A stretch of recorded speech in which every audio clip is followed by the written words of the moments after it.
Welcome to Building Effective Relationships with Difficult Parents. Before we get started, I just wanted to ask you a couple of questions. Have you ever wondered why the parents at your school get so emotional about their children? Another question, have you ever wondered why parents focus so much on grades when you wish that they would just help their child and focus on what's best for their child? Have you ever wondered why can't this parent just be a partner instead of an opponent? And then last question, have you ever had one of the parents at your school tell you how to do your job? So if you answered yes to any of those questions, you've come to the right place, because in today's training, I'm going to teach you why they are so emotional, but also 6 strategies, simple strategies that will be very, very effective in building relationships with all parents, but especially with difficult parents. And before we get into that, I just wanted to remind you that you should have guided notes in a PDF, maybe hopefully printed out, so that you can fill in the blanks. All of those blanks that you see will be words that will appear on the slides on the screen, and you won't have to furiously take notes. You can take it all in, and then you'll have something to remember, something to go back to, and hopefully to try at least one of these strategies at your school. So let's start with why so emotional. And I just want to warn you, a couple of things here at the beginning that I'm about to say might be a little triggering, but that doesn't mean that they aren't true. And so we're going to get into why parents are so emotional, and then we'll get into the strategies. And so there are 2 main reasons why parents are so emotional with about their children, about school. And that is what they send, and that we provide a service in a ratings-based society. So again, this might cause you to cringe, but just stick with me here for a second, because I want you to see this. It's really important to see this through the lens of the parent, and then we're going to get into how we can prioritize the child and have effective relationships with the parent. So what they send are their children and their money to your school, and they have hopes and dreams and fears and anxieties about their children and their future. So those are things that they send. They send their children, their money, their hopes and dreams, their fears, their anxiety. And I get it. Like you get all of that, and sometimes at full volume. But when you think about it, as far as the investment that is made, this is probably one of the biggest investments other than their mortgage, is the tuition for school. And that being said, I mean, money really doesn't even come close to how passionate they are about their children. So if you have a child, if you have a niece, a nephew, someone in your life that you value, that you love so much, you know that you get emotional about that person. And so do they get out of line sometimes? Of course. Do they say things that hurt? Of course. We're not talking here in this training about letting you be abused, verbally abused by parents. What we're talking about is trying to understand a perspective, but then also learn some strategies that will help make a difference. And so they send these things to school. They send these children to school. But another thing that is helping them be super emotional is that we live in a ratings-based society, and we are providing a service. Now that one might sting a little. That might be a little triggering, because we don't like to think about our schools as a business. We like to think about our schools as a place where highly educated and skilled professional educators teach children. And that's true. All of that's true.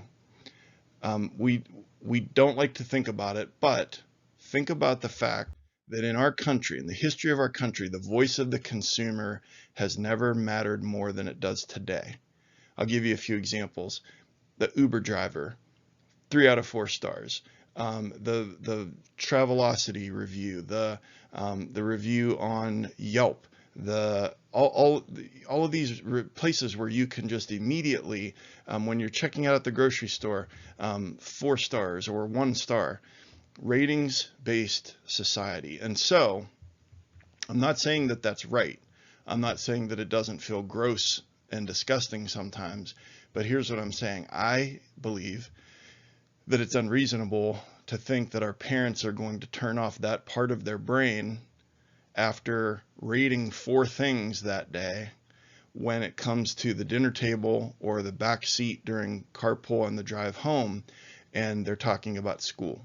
So we live in a ratings-based society. Every organization, every business wants to hear from customers, consumers, hear feedback, feedback, feedback, and ratings, ratings, ratings.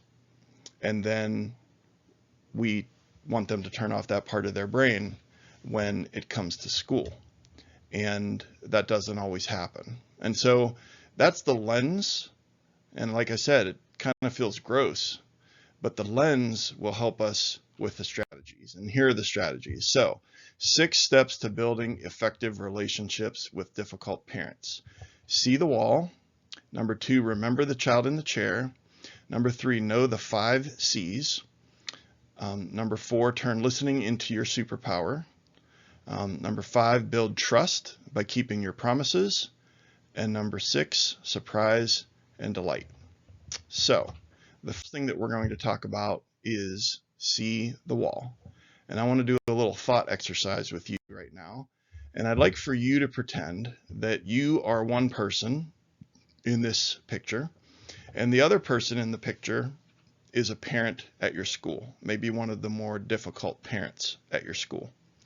And I want you to pretend that you're standing there and you're looking at your side of the brick wall, and that you notice that about half of the bricks are written on. Only about half of the bricks. And on those bricks are the names of parents that have really been a struggle for you in the past, have maybe been unkind, have been downright mean, have micromanaged you. So those are on your side of the wall, the names of those parents. But on the other side of the wall, where the parent is standing, is the other half of the bricks, not written on your side. Those bricks are written on the parent's side.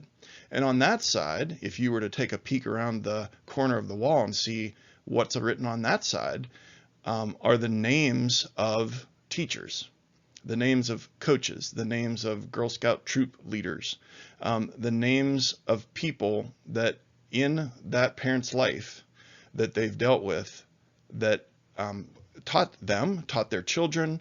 And it's not just your name or my name.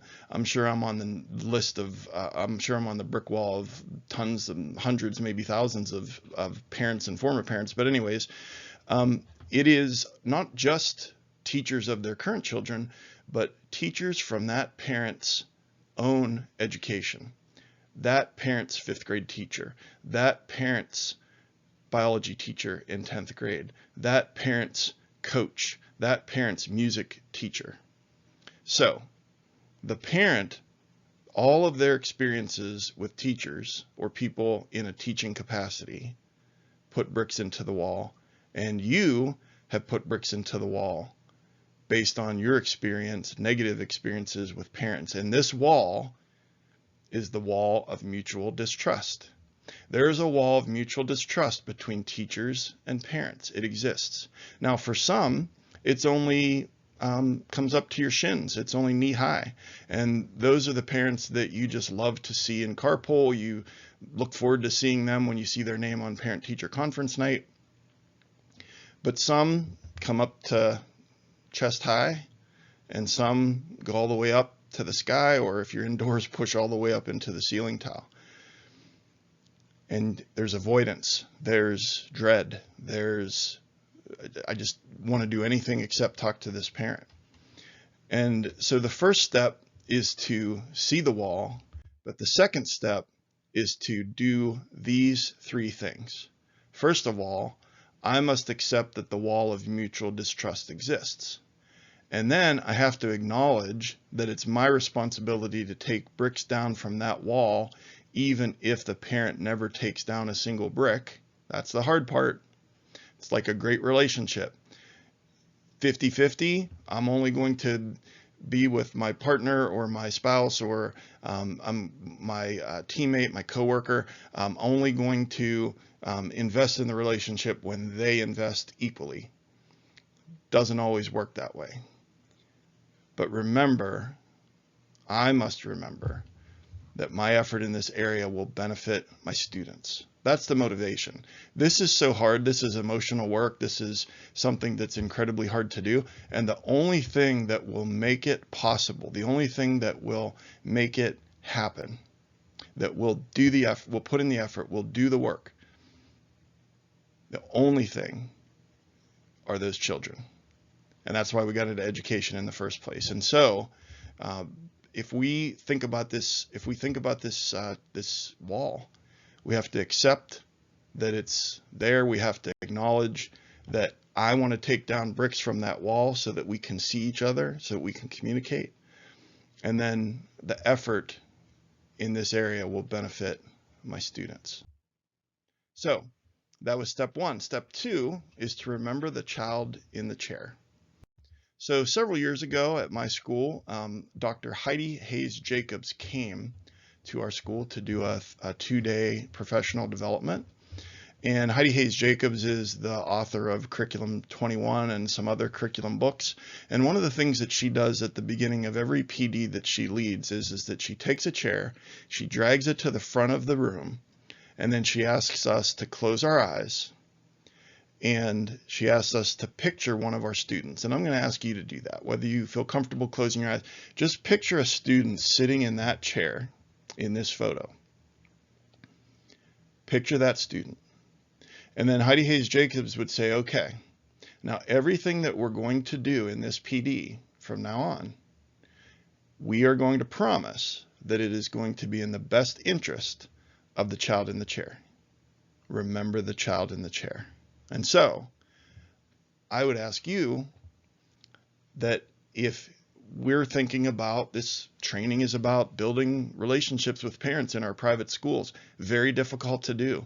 Like I said, a lot of avoidance, a lot of hurt feelings, a lot of baggage, a lot of memories. But if we're going to do the work, if we're going to move forward with this emotional work, we have to have the motivation that it's about the child in the chair. And really, it's a mindset shift. That's the key about parent communication. I can give you all kinds of strategies. Later on, I'm going to talk about posting something on social media. I'm going to talk about some different things that are specific strategies. But the bottom line is that if we don't change our mindset about parent communication, that the children are going to suffer. And the child in the chair is the key to me shifting my mindset about parent communication and avoidance versus proactivity and reaching out and partnering. And so our love for the child, I believe this strongly, our love for the child is the only thing that's big enough, that's strong enough to help me do whatever it takes to establish effective partnerships with parents. That's the only thing that's going to work.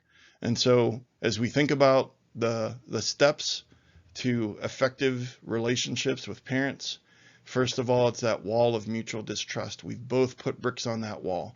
That wall is at different heights depending on the parent. We acknowledge it, we see it, we accept the responsibility to take down some bricks from that wall. But then the next big thing is our motivation. I love those children. You love those children.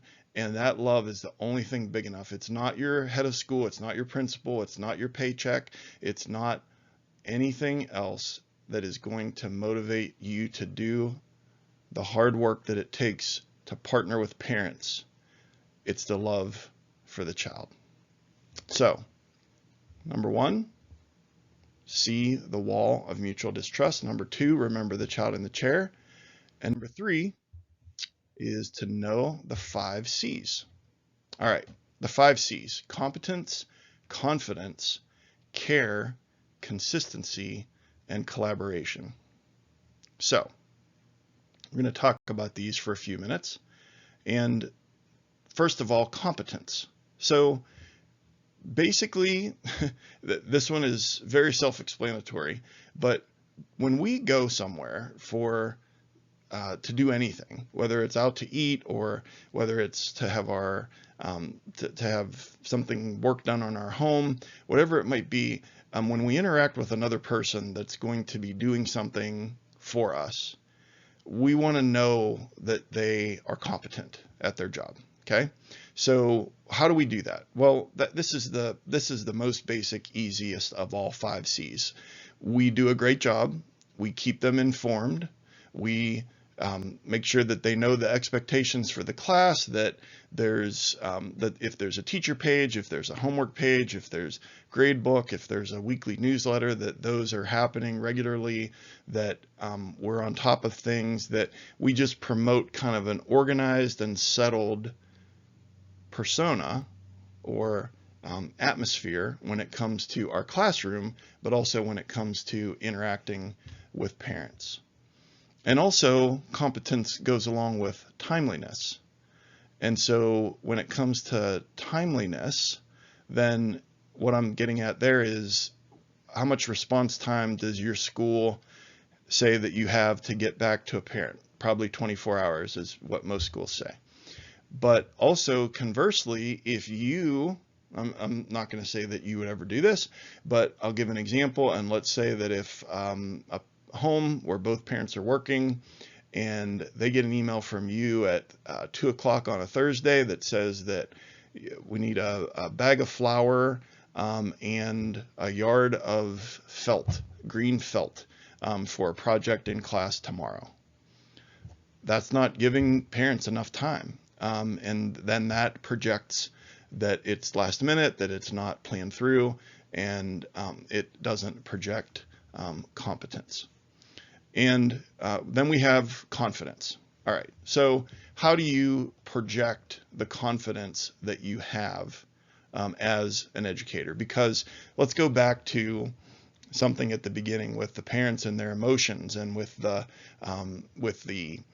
way that they interact with us. And sometimes, I've heard teachers say that sometimes they feel like the teachers are the help, and that feels terrible.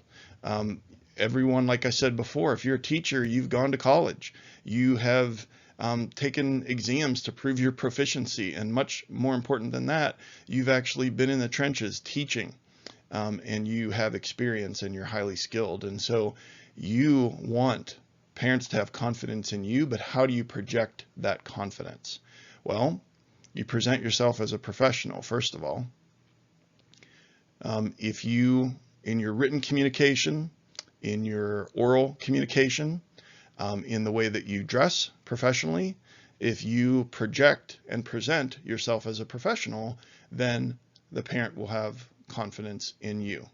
Now, does that have anything to do with the way that you teach quadratic equations, or the way that you teach how to write a sentence, or to speak a foreign language? Of course not. But it's that confidence and competence that then makes the parent feel differently, and then it does lead to different types of interactions. And I'll get to that in a few minutes. Parents just want to be confident that you're going to take good care of their child. And of course you're going to take good care of their child. It also means confidence, in my opinion. It means to be self-assured, to be assertive. I think assertive gets a bad rap. Assertive is halfway between being arrogant and pushy and just over the top, and halfway between that and being a pushover. Assertive is what we're going for. So self-assured, assertive, friendly, have some backbone, and also maintain professional distance. And that's hard in the age of social media, especially if your children go to the school where you teach, and that friend group from the same grade that your child is in, and then you're teaching those children, and then you're friends with the parents. And so that's a little bit, not a little bit, it's more than a little bit challenging to navigate. I know that my 3 daughters went to the school that I led until they graduated. And so professional distance, and you can just decide what that means, to not put yourself in a situation where the confidence is in you is lacking. So competence, confidence, and then the third C is care. Now, this one, again, a no-brainer for you. They want to know that you care about their child as an individual. Do you get my kid? At our school, we have our teachers write, I call it the I get your kid email, every so often. And also it's called the Rockstar email. Every kid is good at something, really good at something. And to recognize that and acknowledge it and then share that out with the parent, it changes the dynamic. It changes things.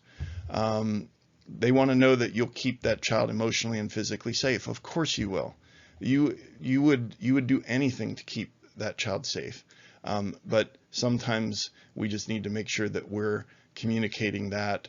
And when we're indifferent, when we don't get back to parents, when we're avoidance, indifference, being flippant, those kinds of things do not project that we care. So sometimes what we're putting out there is different than what's really happening in the classroom when it comes to care.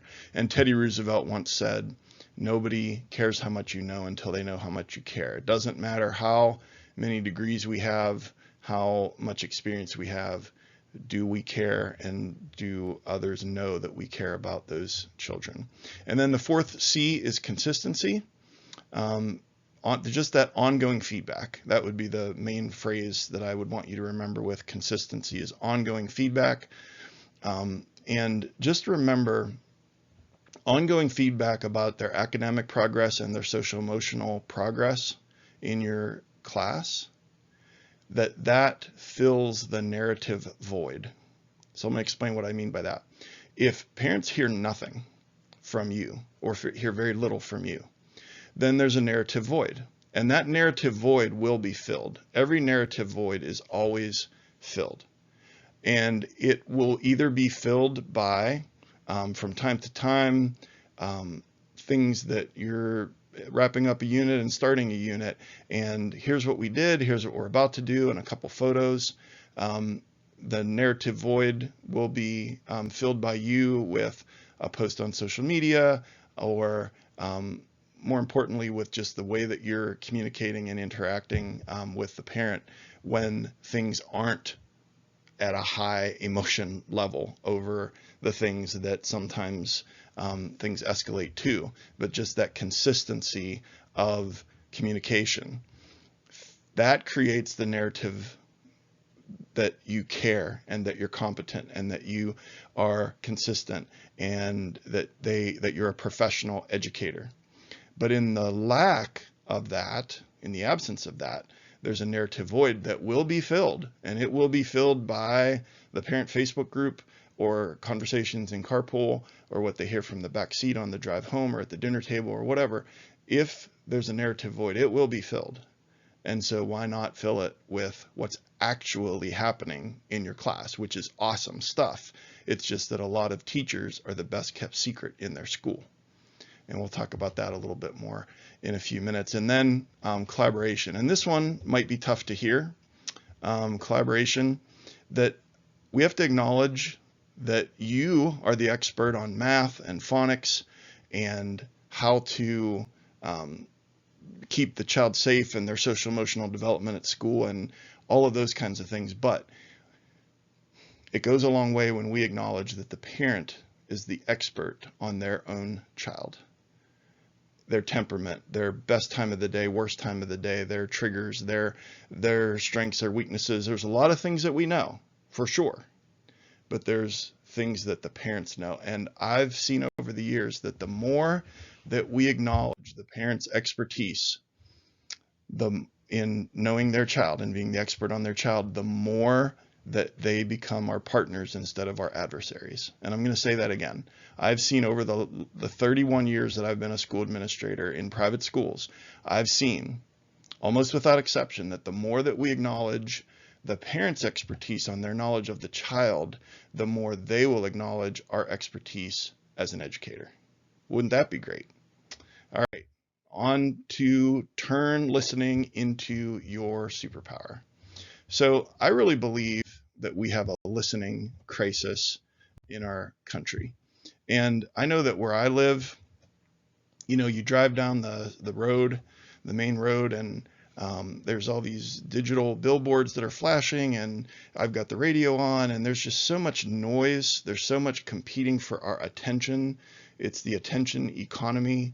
And whether it's social media and the smartphone and the scrolling and all of the things, that I believe that really, really listening to someone has become rare. And things that are rare are remembered. So I just want you to think that through for a second. It used to be not that long ago that a news cycle was 24 hours long. Now it's like 24 minutes. And then Netflix and binge watching TV shows, like these things that we feel like they've been around forever, but really it hasn't been all that long. And when we have all these things competing, and legitimate things, I just mentioned the things mostly in the media and advertising trying to get our attention, but legitimate things like family responsibilities and work responsibilities and sports that your kids play and church and chores and just the white noise of all of that, is that we need to remember that really, really listening is rare, and things that are rare are remembered. And another thing that I want you to hear and remember is that the first problem is usually not the real problem. The first problem is usually not the real problem. And I want to kind of get into just a couple of things that we can do to practice that type of listening that we really, really want. Okay, so first of all, like I said, the first problem is usually not the real problem, but here's the thing. The way that you can hear the real problem is to really, really listen, and listening with the intent to respond is not listening. If when you are listening, you are actually thinking about what you're going to say next, you're not listening, because the brain cannot effectively do more than one thing at a time, and listening with the intent to respond is not listening. We need to lead with empathy, try to put ourselves in their shoes. They're going through stuff. Everybody has stuff. It's just different stuff. I say that all the time. Try to put ourselves in their shoes. And of course, active body language. We saw that in the last photo, and open, not crossing your arms, not having your cell phone there, checking it when it dings, and all of those kinds of things. Of course, those are the things I know you already know. But just lead with empathy. Listen do not listen with the intent to respond. That's not real listening. Hear above the noise. And let me tell you what I mean by noise. I mean volume when they're talking to you in person or on the phone, but I also mean capital letters and exclamation points in the email. You cringed when you heard that. I know it feels terrible, but what's the real problem behind that first problem? I remember a student who the mom came in and had a meeting with me, and she was all upset about our teachers and the grading of this child, and she was fixated on this grade that this child got. She was in 8th grade at the time. Our school goes up to 8th grade, and just fixated on this science test and this grade, and can't believe this, can't believe that, and really listening, really trying to hear. And what the real problem was is that she was anxious, and her daughter was dealing with anxiety, just worried that she wasn't going to be ready for high school, wasn't going to be academically ready or socially, emotionally ready for high school. And so this is like April of 8th grade year, and by then her body of work was fantastic, her grades were fantastic, and so we just dialed down a few things, and the parent was heard that day, and she felt heard, but we also were able to come up with a strategy that was effective. Another thing, just quickly, is to let them run out of steam. And you probably already do this, but if you don't, this is a pro tip that is just something that I've leaned into and leaned on for many, many years, and that is that they come in, they're all upset, and you just let them go. And you listen, you jot down a couple of notes. If they are, maybe even saying something that isn't correct, you're going to come back to that, but don't interrupt. Just let it go. And then when it's your turn, then you begin. And just them being able to let it out until they run out of steam usually makes the conversation after that go much better, but the interrupting makes it go much worse. And so before we move off of this is just a couple things about a productive parent-teacher meeting, whether it's on the phone or in person. And it acknowledges the past without dwelling on it, provide clarity about where we are currently, and sets a path for the future with 1 or 2 concrete next steps. And then you get back to that person, and I'll talk about that in a few minutes. So acknowledge the past, but don't dwell on it. People, he said, she said, and pick it apart and all that, if you spend half the meeting on that, you never get anywhere, and it just raises the temperature of the meeting. Provide clarity about where we are currently without using language that is value placed upon the child, but it's more about behavior or skills. Just clarity about where we are, and then set a path for the future with 1 to 2 concrete steps. Makes a huge difference. All right. Our next strategy is to build trust by keeping your promises. All right. So I want to ask you to do another thought exercise. I want you to think about the person in your life with whom you have the best relationship of anybody in your life. So think about that person, one person. And then I want to ask you, if that person made a promise to you, will they keep that promise? If that person you're thinking of right now makes a promise to you, will they keep that promise? And the answer, of course, is yes. And this build trust by keeping your promises, the problem is that we as private school leaders and teachers, that we have good intentions, but you're incredibly busy. You have so many things going on. And so I want to give you a strategy that's called make an appointment with the promise. And I'll tell you exactly what I mean by that. So you have this conversation, and you have a meeting, like I said, and you come up with 1 to 2 strategies. And then as soon as that ends, as soon as the parent leaves, or you hang up, or the phone, or get off of Zoom, you make an appointment with the promise. So let me give you an example. So let's say that the outcome was enrichment for Samantha.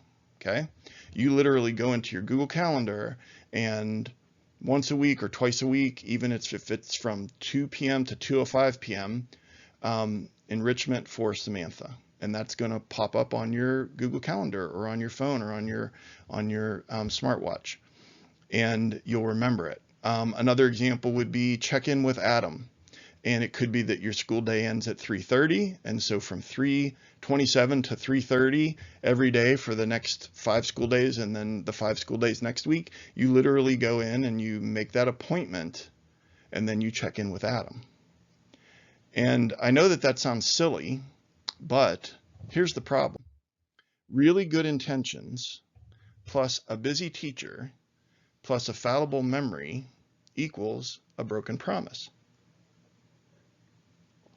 We all have really good intentions about parent communication, but you are so busy, and our memories are fallible, and they get worse the older that we get, and then it leads to a broken promise. And then here's the bigger problem is that the biggest thing the biggest problem is if we break a promise to a parent after we had that meeting. And so the biggest thing that reduces parent anxiety and emotion is confidence in that teacher, and that confidence comes from trust.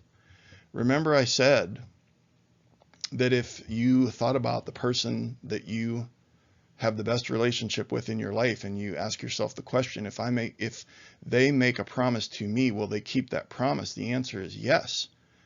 Trust. That's what you have with that person. And so the thing that breaks the trust is not keeping the promise, not keeping the thing that you said. And here's the thing, that drives me crazy. And I just want to just implore you that you did the courageous thing, the brave thing, and you had the meeting and you said the things that needed to be said.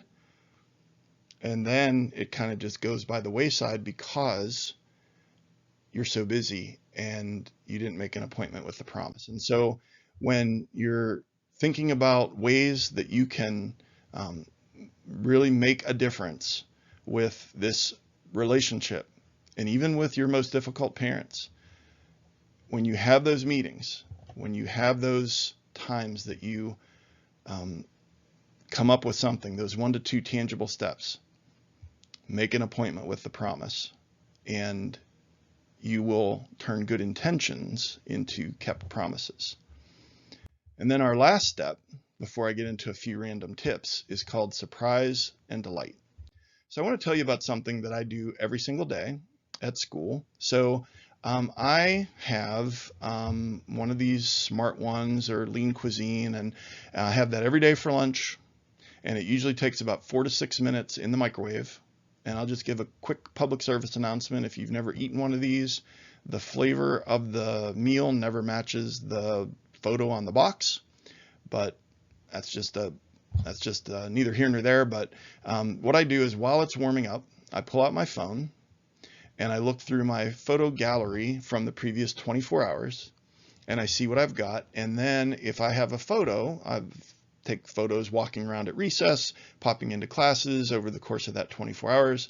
And let's say that I find this photo, I come across this photo.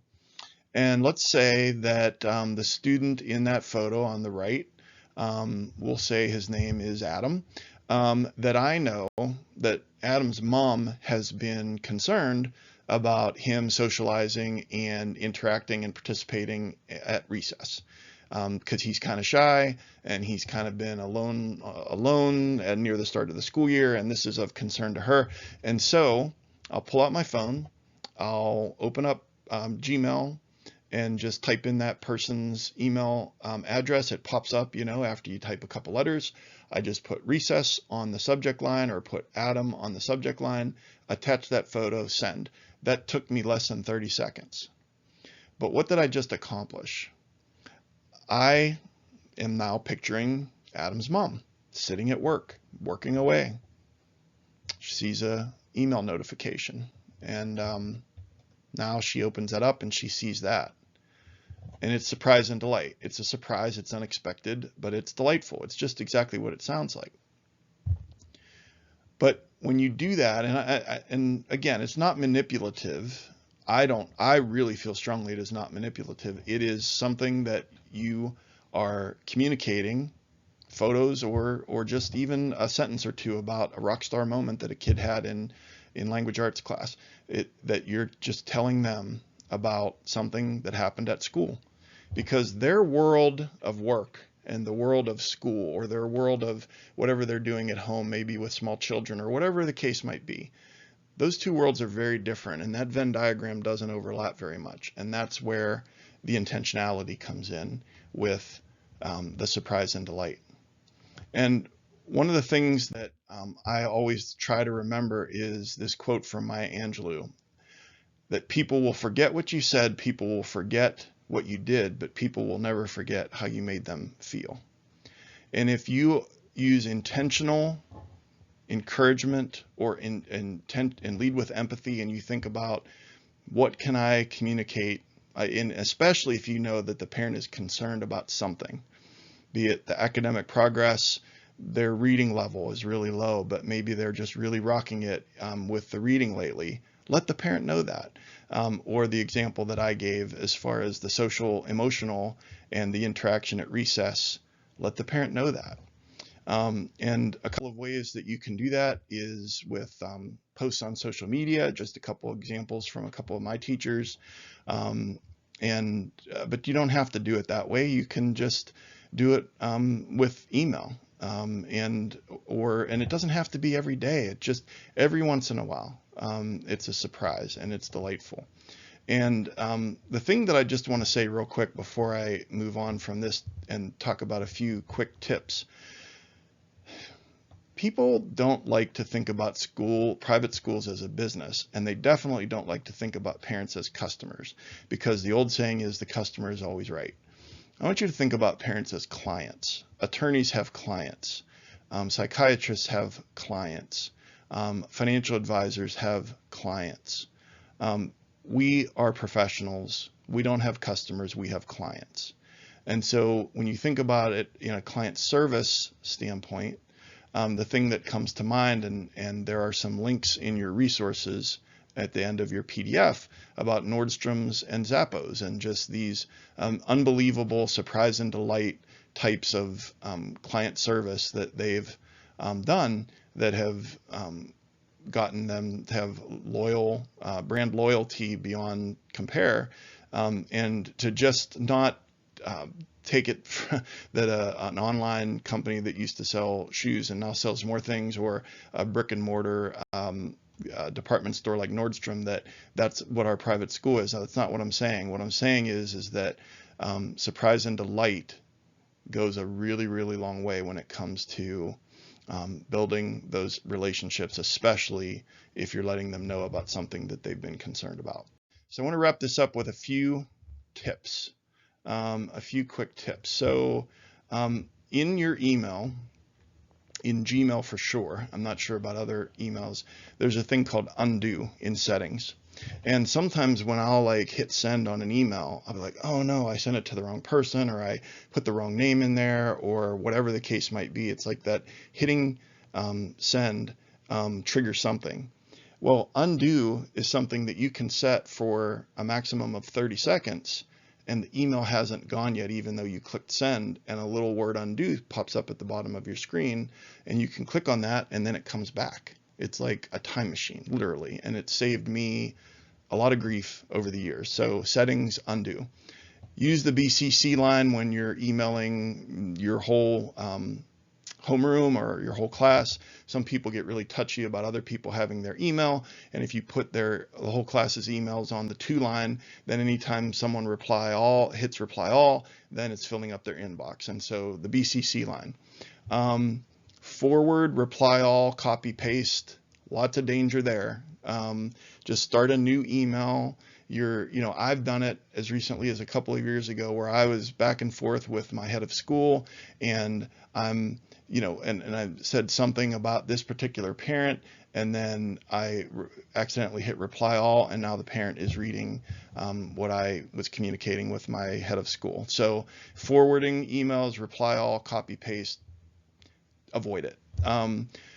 Greeting, just hi, good morning, good afternoon. A lot of people just dive right into that email, just the power of that little greeting. The timing of the email. You can schedule send.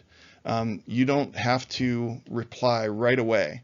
And also, if it's Friday afternoon at dismissal time, and then they're going to stew about it over the weekend, not great. So just you think about the timing of the email as it relates to the message that's in the email. Grammar and spelling goes without saying, but I'm saying it anyways. Again, that whole professional communication. Learn their names and their correct pronunciation. I can recall a parent coming in, a doctor. She came in and her name was different than the child's last name. And they buzzed up to me and said, Mrs. So-and-so is here. And it started things off on the wrong foot. So know their names. Many times the last names are different. Sometimes last names are hard to pronounce. Sometimes first names are hard to pronounce. Is it Ms.? Is it Miss? Is it Mrs.? Just to give that little extra effort. And then the last thing I'll say is don't assume. The last tip is don't assume. What do I mean by that? Let me give you an example. Just because she is a mother doesn't mean that she is a wife. And if she is a wife, that does not mean that she is married to a man. So to just think things through and to not assume things about relationships and about the way that the family tree works or the way the household works. Just don't assume, and just really use wisdom in that area. So let's wrap it up. the 6 steps to building effective relationships with difficult parents. Number 1, see the wall. Number 2, remember the child in the chair. That wall, just back up for 1 second. Seeing that wall, remembering that there are bricks that you put into the wall from your experiences with parents. There are bricks that the parent put into the wall from their experience with teachers at your school, but also when they were in school, when they were a kid. That wall exists.